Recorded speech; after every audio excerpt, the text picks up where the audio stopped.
제가 이번 주에 준비한 논문은 그 자마 네트워크에서 나온 논문으로서 교수님께서 이제 리뷰를 맡기셨는데요. 그 Machine Learning of Patient Characteristics to Predict Admission Outcomes in Undiagnosed Disease Network라고 하는 논문입니다.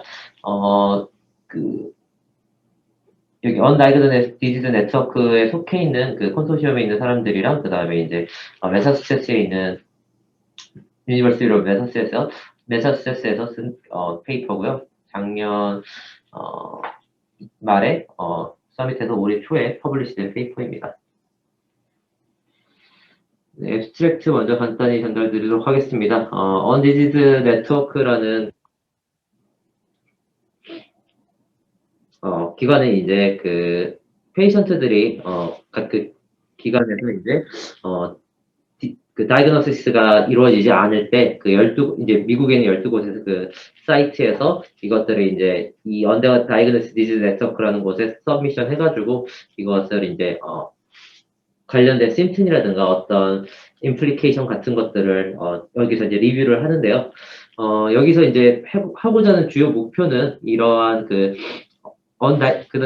UDN, 줄여서 UDN에다가 이 어드미션을 제출했을 때 이것이 이제 되는지 안 되는지 예측하는 것이, 페이션트들한테 어떤 그런 도움이 될 거라고 생각하고 개발을 했습니다. 그래서 여기서는 자기네들이 어떤 컴퓨테이션 모델을 만들어가지고 여기에다가 UDN을 제출을 하였을 때 이 어드미션 아웃컴이 어떨지를 예측을 하는 게 이곳에서 이제 목표를 하는 겁니다. 그래서 디자인을 어떻게 했냐면은 2014년 7월부터 2019년 6월 사이에 그 총 1209개의 그 억셉트된 어플리케이션과 1212개의 억셉트 되지 않은 어플리케이션을 가지고서 학습을 하는데요.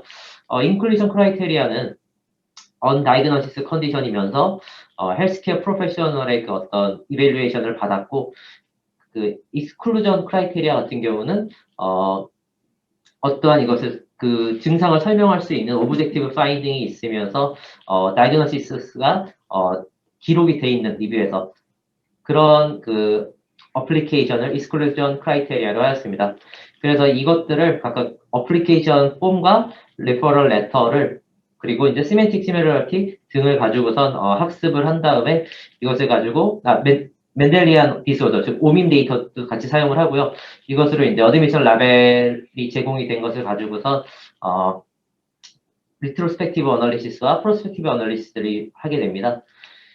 그리고 나중에는 이제 이 각각의 베스트 클래시파이어를 가지고서 리뷰 타임 프로세스를 비교하는 것까지 진행을 하게 됩니다. 그래서 결과적으로 어떤 환자가 UDN에서 억셉트 되는지 안 되는지가 이제 첫 번째 프라이머리 아웃컴이고요.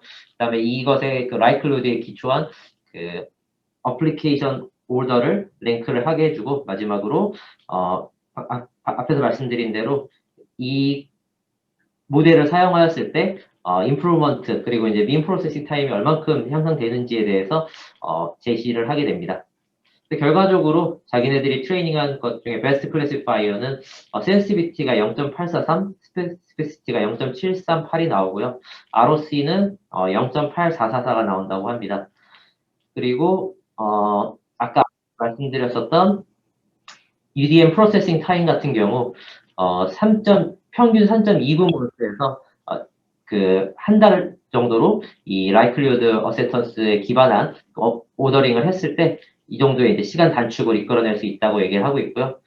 그래서 이제 결론적으로 이러한 클래시피케이션 시스템이 클리니컬의 그런 어떤 이런 환자들의 UDN에 있어서 구분해주고 이것들이 이제 어떻게 보면은 어드미션을 엑셀레이트 하는데 도움이 될지도 모른다고 얘기를 하고 있습니다. 그러면서 이것들이 이제 이런 모델들 자동적으로 이런 환자들을 분류하고 그다음에 이제 리퍼럴 하는 이런 것들이 자원이 한정되어 있는 이런 어떤 환경에서는 조금 더 효율적으로 작동함으로써 어떤 그런 다이그노스틱 전이를 임프루브 시킨다고 얘기하고 있고요. 이러한 모델들이 앞으로도 홀지노 시퀀싱 기반의 어떤 그런 언다이그노 디지즈라든가 그런 어떤 것들의 클리니컬 제 커뮤니티에 어떤 좀 인폼을 제공한다라고 얘기를 하고 있습니다. 그래서 이제 인트로덕션에 대해서 말씀을 드리면은 네, 이거 올리고요. 네, 그 언다이그노스 디지즈는 기본적으로 이제 제네틱 컴포넌트 등을 비롯한 어떤 패솔로지스트라든가 혹은 이제 어떤 스페셜리스트가 다른 스페셜리스트한테 다이그노시스 없이 그런 것들을 전원 보내는 어떤 그 진단을 못 내리는 것들을 얘기하는데요. 레어 디지즈 리서치 그 오피스에 의하면은 전체 이제 레어 디지즈 인플루언스 센터에서 6% 정도가 언다이그노스 디지즈라고 합니다. 그리고 레어 디지즈 같은 경우 7,000개 이상의 이제 타입이 존재하지만 실질적으로 그 레어 디지즈의 80%는 되게 이러한 그 레어 디지즈의 한 350개 정도의 아주 작은 포션만이 이 실제 레어 디지즈 환자의 80%를 차지한다고 합니다. 그래서 이제 미국에서는 그 UDN이라고 해가지고 총 12군데 클리니컬 사이트 아래와 같이 이렇게 존재를 하는데요. 네. 이 UDN 같은 경우 그 각각의 그 인디비주얼을 받는 데 있어서 어플리케이션 폼을 각자 받고 그다음에 이제 그 헬스케어 프로페셔널로부터 레퍼럴 레터를 받아서 이곳에 지원을 하게 됩니다. 그러면은 그 리뷰 세션에 있는 그 리뷰 그 커밋 익스퍼트들이 이것을 리뷰를 해가지고 얘네들을 어드미션을 결정을 하게 되는데요. 현재 이제 지금 이 어플리케이션 같은 경우 한 달에 평균적으로 55건이 오게 되고 프로세싱 타임은 기본적으로 3달 정도 그리고 이제 억셉트 되는 환자들은 3달, 그리고 억셉트 되지 않는 환자들은 평균적으로 4.7months 정도 걸린다고 합니다. 그래서 지금 이건 이제 아래에 있는 건 제가 오늘 어제 직접 확인해본 UDN 이제 어플리케이션 현황인데 지난 이 연구를 했을 때보다 지금 2배 정도 좀 늘어났고요. 그래서 여기서는 이제 자기네들이 컴퓨테이션 모델을 개발을 해가지고 이 UDN 익스퍼트 커미티의 그 아웃컴을 얼만큼 잘 알고리즘이 예측을 할 수 있는지 그 인디비주얼 페이션트 어플리케이션 매테리얼과 레퍼런스 매테리얼을 통해서 이것들을 얼만큼 잘 예측할 수 있는지를 자기네들이 직접 테스트를 해봤다고 얘기를 하고 있습니다. 그래서 아까 앞에서 말씀드린 것처럼 총 1209개의 억셉티드 어플리케이션과 1212개 not accepted 어플리케이션을 포함한 총 2421개의 UDN 어플리케이션을 트레이닝 및 밸리데이션과 테스트 데이터로 사용을 하였고요. 잠깐만, 듣는 분들을 위해서 UDN에서, UDN이라는 건 이제 희귀질환인데 진단을 못 붙인 사람들을 진단하기 위한 네트워크로 이해하고 있거든요. 네, 그러니까, 제네틱한 이유로 생긴 희귀질환이라고 생각이 되는데, 네네. 진단을 못 붙인 경우들이 이제 Undiagnosed Disease Network UDN에 들어가게 되는 건데, 이렇게 서브미션을 받아서 한 달에 뭐 50개, 그 다음에 그 리뷰해서 accept 되거나 not accepted 되잖아요. 네네. 이렇게 accepted 되면 어떤 경로를 가고 not accepted 되면 어떤 경로를 가는 건지 그 의미를 혹시 아세요? 어, 제가 정확하게 이해는 한 건지 모르겠지만 홈페이지를 들어가서 봤을 때 이게 억셉티드가 되면은 일단 그 웹페이지에 언다이스 UDM 웹페이지에 해당 언디지즈 언다이그노시스 디지즈와 더불어서 유전자와 그 환자의 케이스에 관련된 정보들이 인터넷에 공개가 되는 걸로 알고 있습니다. 그래서 그 뒤로도 계속 이것을 팔로우업 하면서 어떤 그런 정보라든 게 올라오는 걸로 알고 있고요. 만약에 억셉트가 되지 않으면은 제가 알기로는 이 UDN에서는 다루지 않고 아마 다른 곳으로 보내거나 아니면은 다시 여기에다가 어떤 정보들을 더 보충을 받아가지고 제출을 하는 걸로 알고 있습니다. UDN의 목적은 내가 이해하기로는 우리나라 이게 이제 진단을 못 받고 그러니까 질병은 분명히 있고요. 질병이 있고 아마 genetic cause에 의한 rare disease라고 생각을 하는데 진단을 못 붙인 경우죠, 의사들이. 그래서 여기저기 진단 붙이기 위해서 난민이라고 그러잖아요. 떠돌아다니게 되는 경우고 그런 경우에 여기 표에 있는 것처럼 여기다 지원을 하면 여기서 아마 전체적 비용도 그렇고 모든 걸 다 무료로 그다음에 엑스퍼트들이 이걸 붙이기 위해서 네트워크를 통해서 그 진단까지 도달하기 위한 노력들을 하는 거로 알고 있어요. 그러니까 그런 서포트 그룹이고요. 그래서 이런 걸 다 전 세계적으로 만들고 있고 우리나라도 지금 이 얘기를 계속 하고 있는 게 뭐 100만 명 네트워크 뭐 100만 명 시퀀싱 하겠다 이런 것도 그 중에 하나가 희귀질환인데 희귀질환에서 이 타겟팅하는 게 바로 이 진단을 못 붙인 사람들에 대해서 붙이는 거죠. 그래서 여기 그림에 보면 4,899명이 어플리케이션을 냈다. 그러니까 UDN에 도움을 요청한 거죠. 그러니까 떠돌고 있는 분들을 이제 네트워크 안으로 흡수하는 거죠. 다. 그리고 그 사람들을 리뷰하고 억셉트가 되면은 이밸류에이션을 다시 하는 거예요. 그러니까 뭐 전체 홀 지놈 시퀀싱을 하든 뭐 엑스퍼트 리뷰를 하든 그래서 이 사람들은 이제 진단을 붙인다. 마지막에 400명이 진단이 붙었잖아요. 네, 그러니까 한 10% 정도는 여기서 문제를 해결해 줬다. 그 10%를 해결하기 위해서 그 한 4배 정도 되는 1,500명 정도가 5배 정도 되는 1,935명이 억셉트 되고 또 그 중에서 또 뭐 아마 입원을 하게 되면 이밸리에이션, 컴프레hensive evaluation에서 최종적으로 이 정도 붙인다. 그리고 여기에 목표는 비율을 높이는 것이다. 뭐 이렇게 이해를 하고 있거든요. 그렇기 때문에 희귀 질환을 갖고 있고 명백한 이제 그 피노타입을 갖고 있는데 진단을 못 붙이는 사람들을 소위 주로 제네틱 워크업을 통해서 하고 이 사람들을 돌보는 게 목표거든요. 그러니까 아마 이 연구의 목적은 그런 그 리뷰 프로세스나 이런 게 시간이 많이 걸리잖아요. 그리고 그러니까 이런 것들을 상당 부분 시스템화 할 수 있느냐, 머신러닝을 통해서 그런 게 논문의 목적인 것 같아요. 네, 한동안은 이제 너무 작아서 돌봐지지 않던 영역들을 이렇게 네트워크로 묶어서 전체를 묶어서 하나의 군으로 다루는 거죠. 희귀질환은 7,000개 이상이 있을 정도로 다양하지만 그걸 질환 이렇게 묶으면 하나가 되니까 그게 이게 목적인 걸로 알고 있어요. 그래서 그 취지는 그런 정도로 이해하고 있어요. 네, 교수님께서 말씀하신 대로 이게 프로세스가 오래 걸리고 아무래도 이게 한 달에 처리할 수 있는 기간이 이제 한계가 있다 보니까 그걸 좀 알고리즘적으로 어느 정도 좀 시스테믹하게 오토메이션 하는 걸 여기서 목표로 하고 개발된 걸로 저도 알고 있습니다. 네, 그래서 아까 앞에서 앱스트랙에서 말씀드린 대로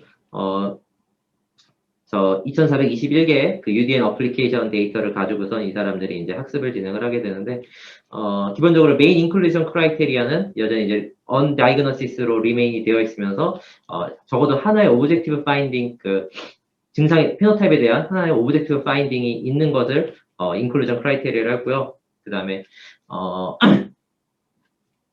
그, 익스클루전 크라이테리아 같은 경우는, 오브젝티브 파인딩을 설명하는 어떤 다이그노시스를 받았으면서 이 리뷰 리코드에서 어떤 다이그노시스를 서제스트한 것 같은 경우는 익스클루전 크라이테리아로 사용을 하였습니다. 이러한 경우 같은 경우는 UDN이 불필요하다고 여기서 이제 판단을 한 거고요. 그래서 여기서 이제 사용한 데이터들 같은 경우는 데모그래픽 캐릭터리스틱이라든가 혹은 이제 지금 제가 밑에다가 따로 찾았는데 뭐 컨택트 인포메이션 아니면 이제 헬스케어 프로바이더 인포메이션, 뭐 브리프 메디컬 히스토리 퀘스천 등을 담고 있는 어플리케이션 폼과 그 다음에 이제 메디컬 헬스케어 프로페셔널로부터 받은 오피셜 레퍼럴 레터인데요. 여기 같은 경우는 어플리컨트의 메디컬 프로블럼이라든가 previous diagnosis, treatment, 그리고 medication 등의 정보를 담고 있습니다. 좀 더 자세한 건 밑에 나와 있고요. 그리고 또 어플리케이션이 서미션된 데이트와 그다음에 어플리케이션이 리뷰 데이트 그리고 최종적인 아웃컴인 이제 accept와 not accept 이렇게 해서 학습을 진행을 하였습니다. 그래서 이제 여기서 분석한 기본 프레임워크는 다음과 같은데요. 앞에서 말씀드린 대로 프라이머리 아웃컴은 페이션트가 억셉트 됐냐 안 됐냐를 나타내고 이 어드미션의 라이클리우드를 기준으로 어플리케이션의 리스트를 랭킹하는 것을 목표로 하고 있습니다. 그래서 이 UDN 데이터셋의 어드미션 라벨을 동등하게 80%를 트레이닝, 그리고 10%를 밸리데이션, 그리고 나머지 10%를 테스트 데이터로 나눠가지고 레트로스펙티브 이밸루에이션을 진행을 하게 됩니다. 그래서 이 레트로스펙티브 이밸루에이션에서 가장 이제 베스트 클래시파이어로 나온 애를 프로스펙티브 테스트를 진행해서 288개의 이 연구를 진행할 때 언더 리뷰 중인 288개의 어플리케이션에다 테스트를 진행을 합니다. 그렇게 해서 나온 센시티비티와 스페시피시티 그리고 ROC를 일종의 이 메저 값으로 사용을 하게 되고요. 그 다음에 여기서 이제 기본적으로 주로 사용한 메소드는 로지스틱 리그레션 클래시파이어로 해서 사이킷 런 툴킷에 있는 어떤 리니언 커널을 사용을 하였는데 기본적으로 이제 그리드 서치를 통해 가지고 이 밸리데이션 데이터에서 옵티마이즈 할 수 있는 값을 찾는 것을 얘기하고 있습니다. 그래서 여기서 이제 기본적으로 사용한 피처 같은 경우 그 어플리케이션 폼에 있는 기본적인 베이스라인 피처들, 가령 그 페이션트 데모그래픽 인포메이션에 있는 베이스라인 피처 등을 사용을 하였고, 추가적으로 여기에 이제 노멀라이제이션을 age와 그다음에 age at disease onset, 그리고 disease duration, 그리고 number of prior UDM visit 이렇게 값을 가지고서 노멀라이즈 등을 진행을 하였습니다. 그리고 이제 여기서 원리라고 해서 이제 뒤에서 여러 번 언급이 되는데, 이 원리 같은 경우는 이제 2018년에 BMC 헬스케어 그 페이퍼에서 이 클래시피케이션 예측하는 어떤 연구를 또 진행한 그룹인데요. 여기서 같은 경우는 이 레퍼럴 에러에서 오브젝티브와 서브젝티브 심튼을 그 베이스라인 피처로 활용을 하였더니 결과적으로 이 클래시피케이션을 하는데 도움이 됐다라는 얘기를 하고 있습니다. 이러한 어떤 서브젝티브 심튼 같은 경우는 메디컬 테스트를 통해서 얻기 어려운 정보들을 담고 있는데요. 해당 내용이 이제 다음 그 관련된 페이퍼인데, 보시면은 자기네들이 마찬가지로 로지스틱 리그레션을 사용을 하였을 때 이 아웃컴을 예측하는 데 있어서 서브젝티브 심튼과 오브젝티브 파인딩 등이 다 도움이 되었다고 얘기를 하고 있습니다. 사용된 서브젝티브 심튼은 오른쪽과 같고요. 보시면은 뭐 페인, 페티지머, 헤레이크 등등 그 환자로부터 직접 받은 심튼 등을 활용을 하였을 때 이 클래시피케이션이 잘 진행되었다고 얘기를 하였습니다. 그래서 여기서도 마찬가지로 그 정보를 활용을 하였고, 그 다음에 레퍼럴 에러에서 그 TF-IDF라 그래가지고 이제 NLP에서 그 주로 이제 많이 쓰이는 그 어떤 단어들에 대해서 웨이트를 주는 방식을 가지고서 웨이트 다이어그램을 줬다고 얘기하고 있고요. 그 다음에 이제 시멘틱 타입에 또 따라가지고 그 유니파이드 메디컬 랭귀지 시스템에 있는 그 시멘틱 타입에 따라서 이제 또 얘네들이 그 사인, 심튼, 레버토리, 테라피틱, 그리고 프리벤티브, 그리고 다이그노스틱 프로시듀얼, 디지즈, 신드롬, 바디 파티스, 그리고 오감 컴포넌트랑 진이랑 제놈 등을 가지고서 여기에 대해서 이제 각 웨이트를 또 주어서 이것들이 이제 존재하는지 안 존재하는지 레퍼럴 레터에 여부를 가지고 시메틱 타입에 대한 또 웨이트를 주었고요. 그 다음에 이제 버트라고 해가지고 구글에서 개발한 또 NLP 관련 그 알고리즘이 있는데, 여기서 이제 2019년에 클리니컬 버트라고 그래가지고 MIT에서 그 클리니컬 텍스트에 기반해서 버트를 트레이닝한 그 메소드가 있습니다. 이제 여기서 나오다시피 스테이트 오브 아트 랭귀지인데요. 이 모델을 여기서 또 추가적으로 활용을 하여서 오밈 시미러리티를 여기 활용을 하게 되는데요. 지금 저희가 이제 그 환자들로부터 각자 받은 이치 에러의 클리니컬 버스트 값과 오민 데이터베이스에 있는 8,000개의 페노타입 엔트리에서 추출해낸 클리니컬 버스트 값을 가지고서 이 둘 간의 코사인 시미러리티를 구해서 이 값을 피처로 또 사용을 하였습니다.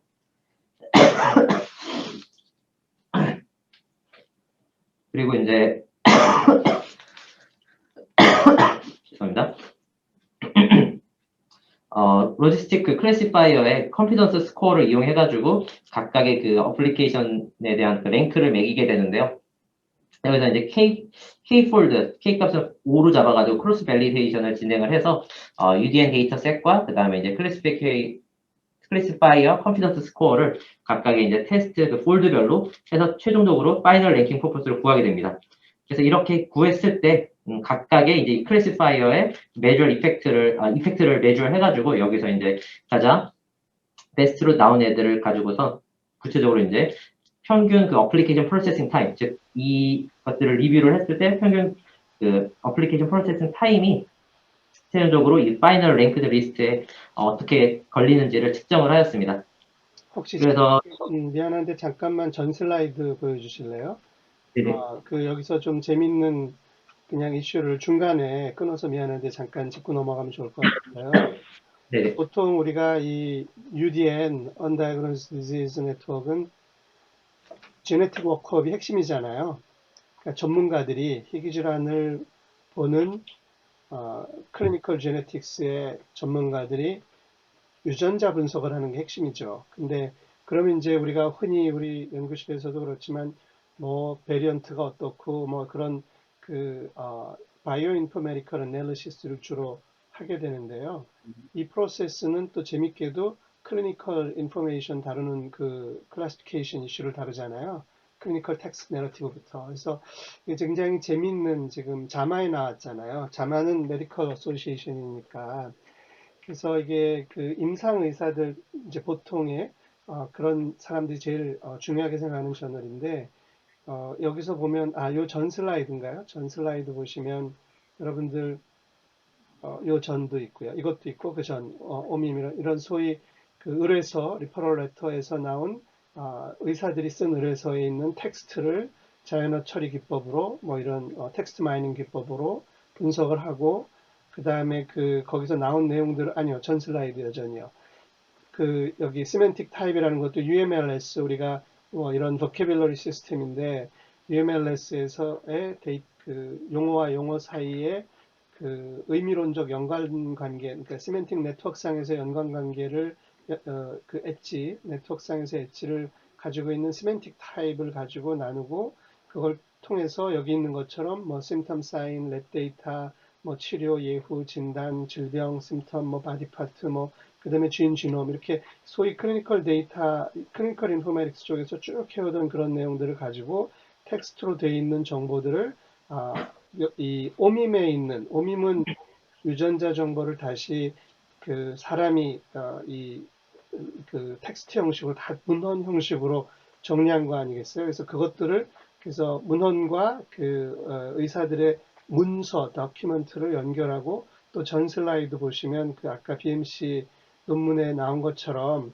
이런 그 환자들의 심텀, 통증, 뭐 피로, 두통, 뭐 너지아, 뭐 이런 앵자이어티, 뭐 디즈니스 이런 수많은 텀들의 분포를 가지고 사실 의사들이 이걸 종합적으로 해서 진단하지만 마지막에 붙일 피노타입에 대한 얘기고 마지막에 붙일 때는 결국 그래서 그거를 설명할 만한 유전자가 있느냐, 변이가 있느냐 이런 걸 가지고 진단할 텐데 이제 주로 현재까지 UDN의 포커스는 이런 거는 기본적으로 사람 머릿속에 들어있는 거고 전문가들이 이해하고 있는 거고 그걸 가지고 유전자가 어느 녀석이 어느 변이가 이걸 설명해 이렇게 접근했는데 이 연구에서는 이제 전체를 다시 본 다음에 바깥으로 나가서 그러니까 소위 bird's eye view 바깥으로 나가서 다시 본 다음에 이런 걸 바탕으로 다시 다음 슬라이드 주시면 그 이런 그 이 전체 과정 사람이 휴먼 엑스퍼트가 하는 과정을 머신 러닝 프로세스로 프리딕터를 클래시파이어를 만들고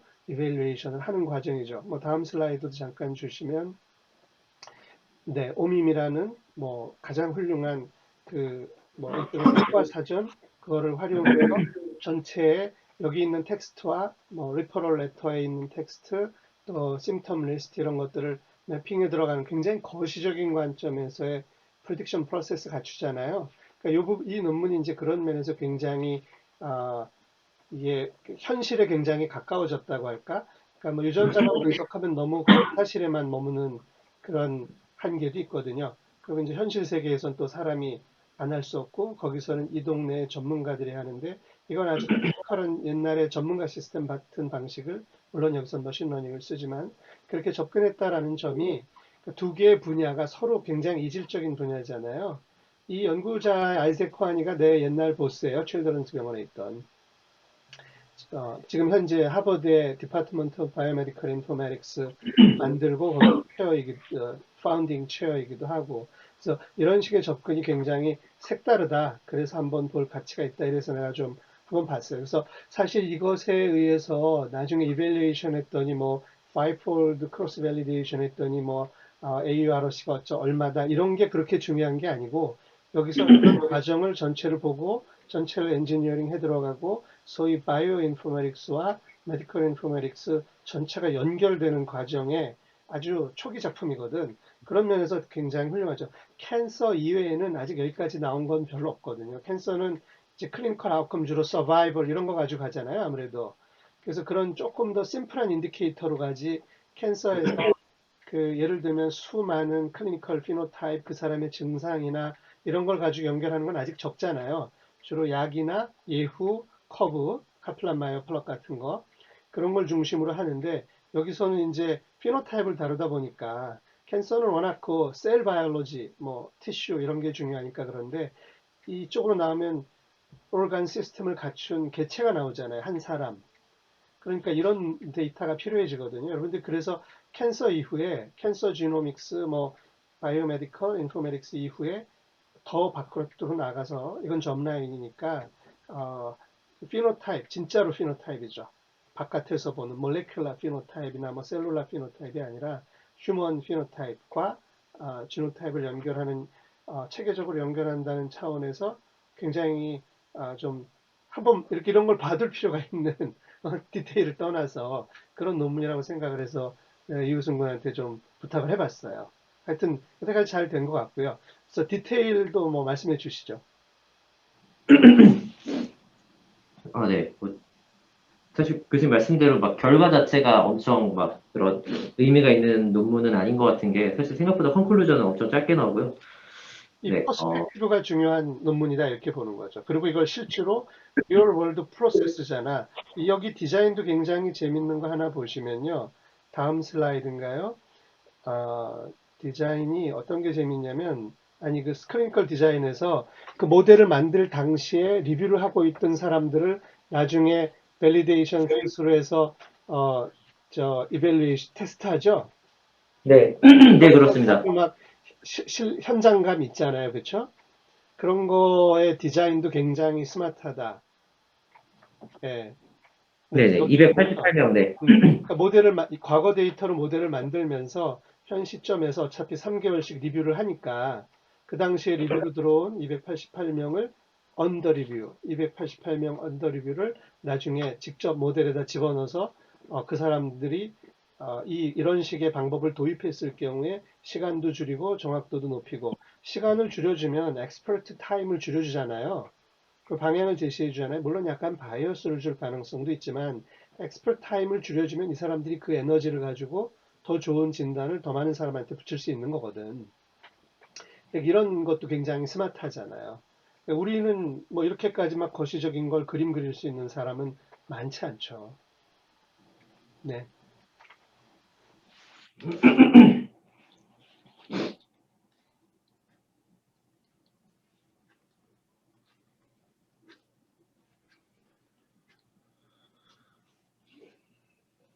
잠시만요. 멈춘 거. 그게 이제 왼쪽 오른쪽으로 바뀌어가지고 왼쪽으로. 왼쪽으로. 오케이.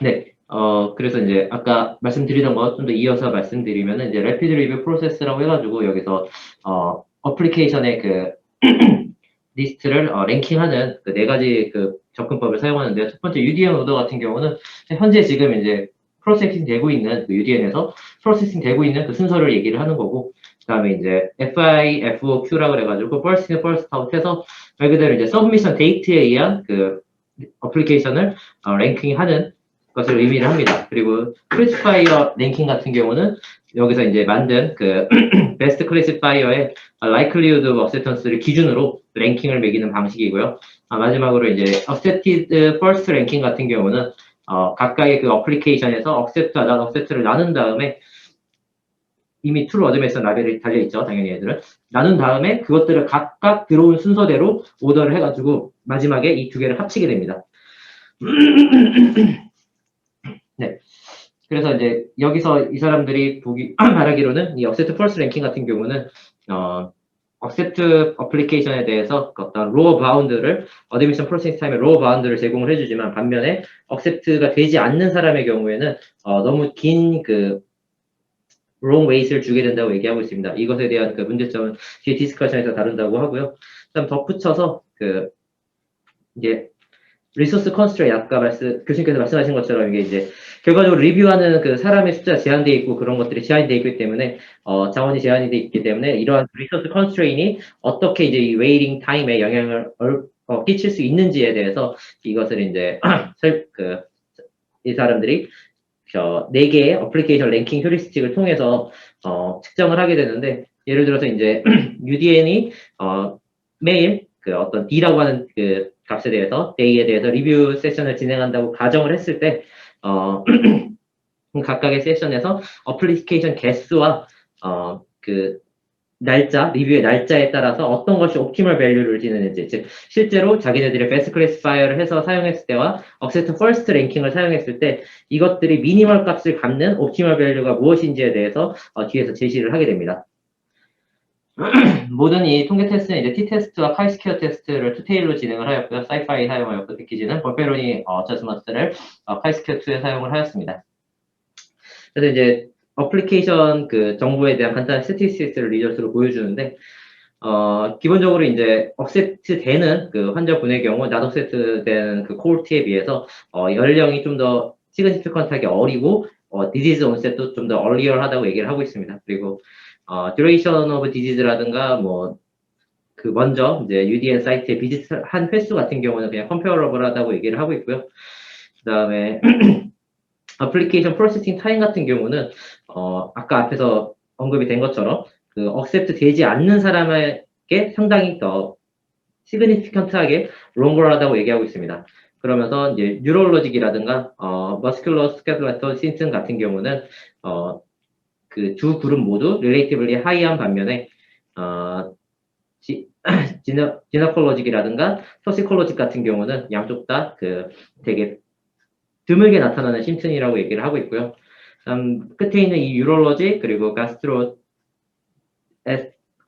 엔스탈로직 그리고 류마톨로직 그다음에 인페셔스 디지즈 같은 경우는 범페로니 코렉션을 했음에도 이 두 군간의 그 시그니피컨트 디퍼런스를 보여주는 심튼이라고 얘기를 하고 있습니다.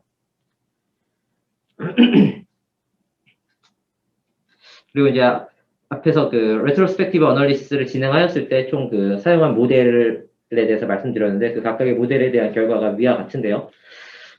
구체적으로 이제 시멘틱 타임 모델을 사용했을 때가 가장 센시티비티라든가 스페시피시티가 모든 모델을 통틀어서 가장 높다고 얘기를 하고 있습니다. 그러면서 그 클리니컬 버스라든가 오밈 시뮬러리티 피처를 넣었을 경우 이것이 딱히 시멘틱 타입에 비해서 시그니피컨트 어떤 게인이 있지는 않다고 얘기를 하고 있고요.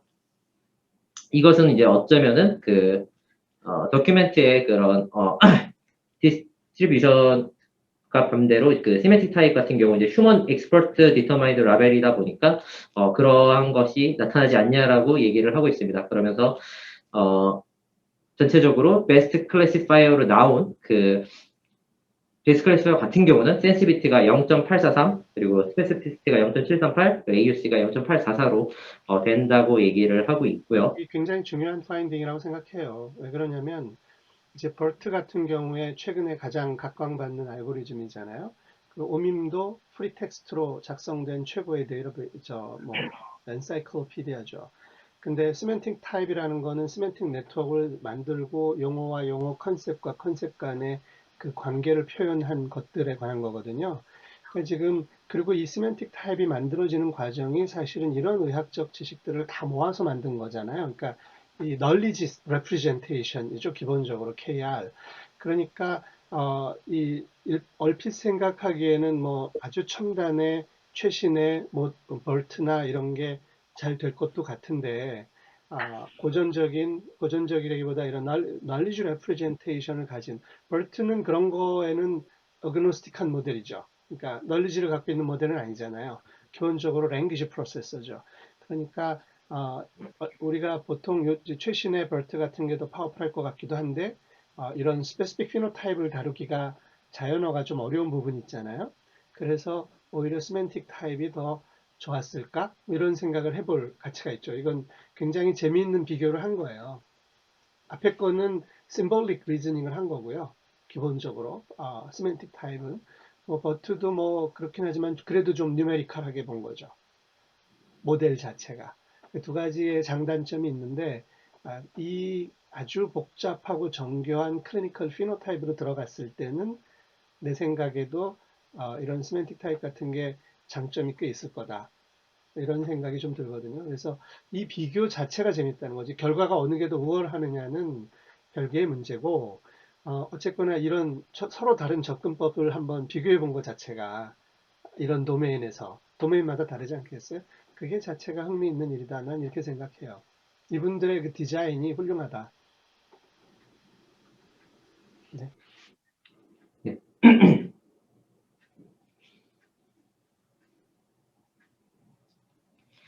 네. 네, 그리고 이제 앞에서 나왔던 레트로스펙티브 그 베스트 모델 기준으로 프로스펙티브를 했을 때 결과는 이제 밑에 그 테이블 2의 밑에와 같은데요.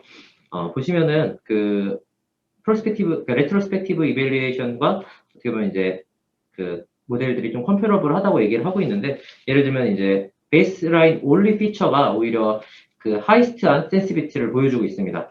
그리고 이제 아까 앞에서 했던 원리가 제안한 그 서브젝티브와 오브젝티브 사인과 심트널 피처를 넣은 것 같은 경우, 전체적인 오버롤 프레디션 퍼포먼스, 그 AUROC 같은 경우가 증가를 하게 되는데, 오히려 대신에 그 클래시파이어의 센시비티는 떨어진다고 얘기를 하고 있고요. 그리고 앞에서 그 리트로스펙티브 했을 때와 마찬가지로 시멘시 타임 모델이 가장 그 하이스트한 오버롤 퍼포먼스를 보여준다고 얘기를 하고 있습니다. 그리고 이제 further 그 analysis of prospective 테스트를 하였을 때 베스트 클래시파이어가 fail한 그 어플리케이션들이 몇 개 있었는데요. 가령 이제 그 트레이닝 데이터 셋에서 가장 하이어한 프리벌런스를 보여준 알러지 같은 경우는 센시티비티가 0.4로 나왔고요. 전체 트레이닝 데이터의 4.9%였고, 류마톨로지 같은 경우는 센시티비티가 0이었습니다. 전체 그 트레이닝에서는 2.9%를 차지했었고요. 그리고 이제 반면에 퍼펙트리하게 프레딕트한 그런 어플리케이션도 있었는데, 상대적으로 로우 프리벌런스이긴 하지만 헤마톨로직이라든가 옵사몰로직 같은 경우는 완벽하게 예측을 했다고 여기서 얘기를 하고 있습니다. 이제 레피드 리뷰 어널리시스를 진행을 하고 있는데요. 테이블 3에 보시면 이제 각각의 결과가 나와 있고요. 여기서 이제 자기네들이 그 만든 클래시파이어가 이론적으로는 그 프로세싱 타임이 그냥 이제 UDN에서 커런트 프로세싱 오더를 하는 것 같은 경우는 3개월 정도가 걸리는데, 자기네들이 만든 클래시파이어를 활용할 경우 한 달 정도로 줄어든다고 얘기를 하고 있습니다. 그래서 덧붙여서 피겨 2 같은 경우는 이제 각각의 그 민 프로세싱 타임이 그 기간과, 그러니까 세션을 여는 그 기간과 그 다음에 그 리소스에 따라서 어떻게 달라지는지를 보여주는데요. 이게 이제 리뷰 피리어드가 짧고 그 다음에 리소스가 클수록 그러한 차이가 적다고 얘기를 하고 있고요. 반면에 이제 longer 리뷰 피리어드면서 어플리케이션 숫자가 적을수록 그 갭이 증가한다고 얘기를 하고 있습니다. 그리고 그것이 좀 더 현실의 그 시나리오에 더 가깝다고 얘기를 하고 있고요. 전체적으로 이제 먼저 그 FIFO, 즉 먼저 들어가서 순서대로 그 꺼내는 모델에 비해서 자기네들의 클래시파이어가 조금 더 그 accept first ranking, 즉 먼저 받아들여지는 게 처음 먼저 앞으로 가는 것과 비슷하다고 얘기를 하고 있습니다. 그러면서 이제 아까 앞에서 말한 것처럼 자기네들이 휴리스틱하게 그 각각의 기관과 그다음에 실제로 주어진 그 버젯에 따라서 FIFO와 클래시파이어 그리고 퍼펙트하게 예측하는 거에 대해서 각각의 이제 걸리는 시간들을 직접 다 이제 경험적으로 비교를 해 보았는데요. 그렇게 했을 때 가장 차이가 적은 것은 바이위클리하게, 즉 14일 동안 그 26개의 이제 어플리케이션을 리뷰를 했을 때 실제로 그 Access First 랭킹 하는 것은 6일 정도 걸리고, 자기네들이 만든 클래시파이어는 12일 정도 걸려서 이것들이 가장 민 프로세싱 타임이 적게 하는, 즉 자원을 효율적으로 쓸 수 있는 방법이라고 얘기를 하고 있습니다. 디스커션인데요. 여기서 이제 아까 말씀드린 레트로스펙티브와 프로스펙티브 프로그노스틱 스터디를 통해서 자기네들의 그 머신러닝 프로그램이 얼만큼 그 클리니션들의 퍼포먼스를 리프로듀스 할 수 있는지를 측정을 해 보았고요. 그 다음에 이러한 그 미국에 있는 12군데 클리니컬 사이트의 그 엑스퍼트들을 갖고 있는 그 UDN의 결정을 사용했을 때 이러한 그 레퍼럴 레터의 그 텍스처 컨테스트가 이 머신러닝 퍼포먼스를 상당히 임프루브 시킨다고 얘기를 하고 있습니다. 그러면서 이제 시멘틱 타입을 포함해서 UMLS 같은 경우 레트로스펙티브나 프로스펙티브 모두 퍼포먼스를 증가시킨다고 얘기를 하고 있고요. 프로스펙티브 그 스터디에서 이제 나온 베스트 머신러닝 같은 경우 스테이블하긴 하지만 이것이 레트로스펙티브에서 전체적인 그 어큐러시는 좀 더 떨어졌다고 얘기를 하고 있습니다. 그러면서 유럴로직이라든가 게스트로엔테롤로지, 그리고 류마톨로지, 인펙션 디지즈 같은 것들이 어셉티스에 되게 인리치먼트 하고 이런 것들이 이제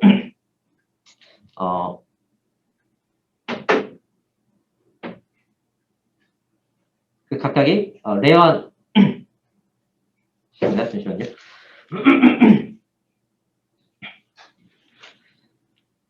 그 각각이 인디비주얼하게 컨트리뷰트 하는 게 스페시픽한 게 되게 레어하다고 얘기를 하고 있습니다. 그러면서 덧붙여서 그 레트로스펙티브와 프로스펙티브의 스터디에 대한 그 퍼퓰레이션의 차이가 있기 때문에 이러한 것들이 어느 정도 좀 그 퍼포먼스가 디크리스하게 나타나는 것의 원인이 될 수 있다고 얘기를 하고 있고요.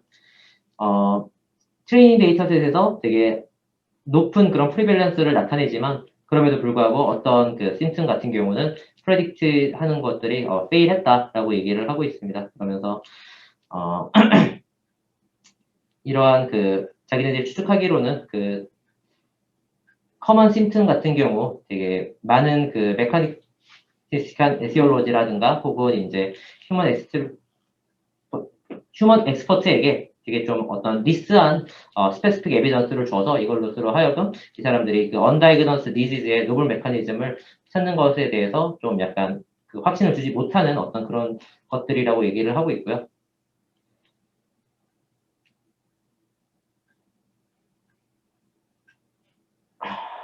네, 그러면서 아까 앞에서 말한 것처럼 자기네들이 이제 UDN 에서 만약에 이러한 것들의 이벨루에이션을 했을 때 가장 그 리뷰에서 베스트 리뷰 프리퀀시를 하는 것은 아마 매 2주마다 하는 것이 아마 베스트 리뷰 프리퀀시라고 여기서 이제 얘기를 하고 있고요. 아까 그 보셨던 휴리스틱하게 시뮬레이트하게 했을 때 더 나아가서 이 억셉티드 되는 그 환자들의 그 시간을 이 방법을 그 사용했을 때 리뷰 퍼스트 방법을 했을 때 되게 낮춰줄 것으로 예상을 하고 있습니다. 예를 들어서 아까 FIFO 모델 같은 경우는 억셉트 환자에 대해서는 3.99 months가 걸렸었지만 억셉트 퍼스트 모델을 했을 때는 0.28 그러니까 되게 짧은 달 기간이 걸렸다고 얘기를 하고 있고요. 베스트 머신러닝 그 모델 같은 경우는 여기서 이제 2달 정도로 2.94 months 정도로 같은 퍼퓰레이션에서 줄였다라고 얘기를 하고 있습니다. 그래서 이제 리미테이션에 대해서도 얘기하고 있는데 어쨌든 퍼스트 휴리스틱 그 같은 경우는 어느 정도의 그런 언페어니스가 있는데 가령 결과적으로 그 UDN에 안 받아들여지는 그 환자들 같은 경우가 가장 롱거스트한 시간을 기다려야 된다는 점이 있어서 그 어떠한 언페어니스가 존재한다고 얘기하고 있고요. 그 다음에 이러한 알고리즘한 프레딕터들이 결과적으로는 억셉트 디시전이 퍼펙트하게는 그 받아들여지지 않는다라고 얘기를 하고 있습니다. 그러면서 그 환자들 중에서 다이그노시스를 그 클리니컬로부터 받지 못하는 사람들에게 어떤 그 패러럴 프로세스를 제공하는 것이 결과적으로 그 환자의 그 심튼이라든가 어떤 그런 것들의 리즌에 따라서 그 디펜던트 될 수 있는 것을 여기서 이제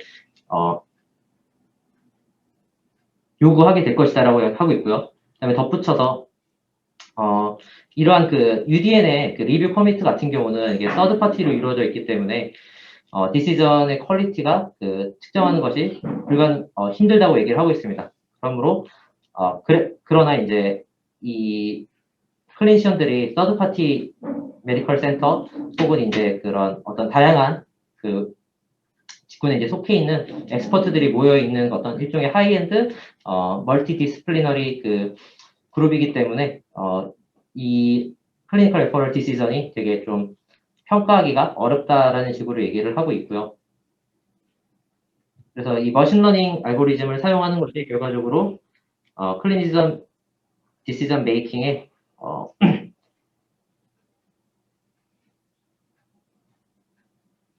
죄송합니다.